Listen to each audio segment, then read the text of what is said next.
Welcome to Back to Basics Bootcamp Tumbler Edition, where myself and two other amazing artists will be sharing weekly videos with all the best tips, tricks, and tumbler making secrets. Let's get to it. Welcome to week 10. This week our theme is mica powder, and I'm going to be showing you how to paint using mica powders, and I am so darn excited for this one. So first you're going to need some Mod Podge. I have this giant bucket, and then you're going to need your mica powders. These are all from the Glitter Guy. I'm using green, yellow. These are all their fluorescents, magenta, green, and then orange yellow, and these things are so darn beautiful and perfect for summer. So what we're going to start off by doing is grabbing a few cups. I'm just using these plastic ones. You can use like glass bowls or whatever you have laying around, and I'm just going to put a little scoop of Mod Podge into each of these cups. And now we're going to add our mica powder. And so basically this is up to you on how saturated you want your colors to be.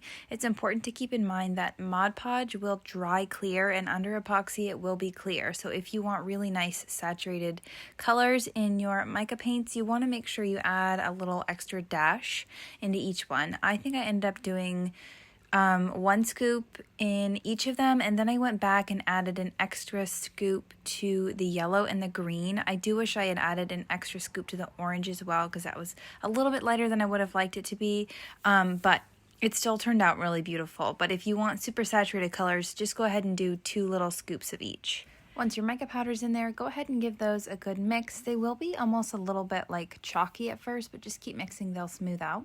Now we're gonna grab our tumbler. So I'm using a 20-ounce slim. This is from a steel Magnolia. This one came already prepped. If it hadn't, I would have gone ahead and given it a light sand and a nice coat of white paint. As far as a paintbrush, you can use whatever you have laying around. I'm using just kind of this large angle brush that I have, but literally any paintbrush will work for this technique.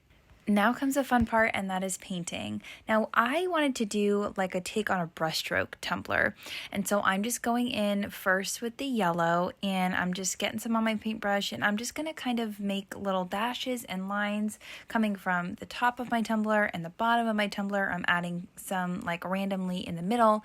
I really wasn't thinking too hard as I was doing this. I was just kind of mapping out like a roadmap, if you will, or a rough draft. This is typically what I do when I paint things, just kind of getting the color here and there where I think it looks well balanced. And then once I'm happy with the yellow, I'm going to go ahead and move into the next color and the next. I did take a second here to stop and put my tumbler grip in, because it was annoying to have my hand in the tumbler. So 10 out of 10 recommend these things. They are perfect, and they keep your tumbler so sturdy when you are working. So basically what I did was started with the lightest color, which was the yellow, and then I moved into the green, and then after green I'll move to orange and pink. That way I'm kind of like layering, or I guess establishing, I should say, the lighter colors before moving into the kind of darker ones. Although the green did end up a little bit lighter than I was expecting it to, but I did end up going back and adding multiple layers to my colors so that they would be really saturated and super bright. Now I'm going to continue to work through the rest of my colors. So like I said, I'm going to add the orange and then the pink. I didn't actually let this dry in between like the first coat and the second. So once I was finished with the pink, I moved into a second coat over each of the colors. I did end up going back in a little bit with the green, and I added a little more because it was a little lighter still than I wanted to after a second coat. But once I was happy with all of the colors on this tumbler, I went ahead and let it dry for a couple of hours, and I put on a coat of epoxy. And you guys already know, if you've seen my other tutorials, that I did add some mica powder into my coat of epoxy. I ended up using Flash White, which was absolutely stunning on this tumbler, and I will show you a little snippet of that. But I will let you kind of just watch the rest of this painting process. This isn't something that you need to overthink or get too much in your head about. Just get some colors on your paintbrush and just kind of let it lead you where it may. I really, really loved painting this tumbler. It was super relaxing and a lot of fun.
Once your coat of epoxy is cured, you are ready to move on to decals. So I'm going to be using this one here. It says, "Hello Summer." This came, I just said that so funny. This came from Cricut Design Space. I just searched in the image tab, "Hello Summer," and I really liked this one. I know boxes around like decals are really in right now, and I thought it was super cute, and it went with the feel of the tumbler. So I'm going to put it about a third of the way down. I don't like to put it in the middle. I like to put it a little closer to the top. And now with this box around the decal, I really want to measure it and triple check it, make sure it is super straight, because with this box around there, even if you're off by like a 1/16 of an inch, it's super noticeable. So always make sure you take the extra time and you measure your decal and get it on there nice and straight. Now once this is nice and straight, I will go ahead and remove the backing, and I will lay my decal down first from the middle and then out to the sides.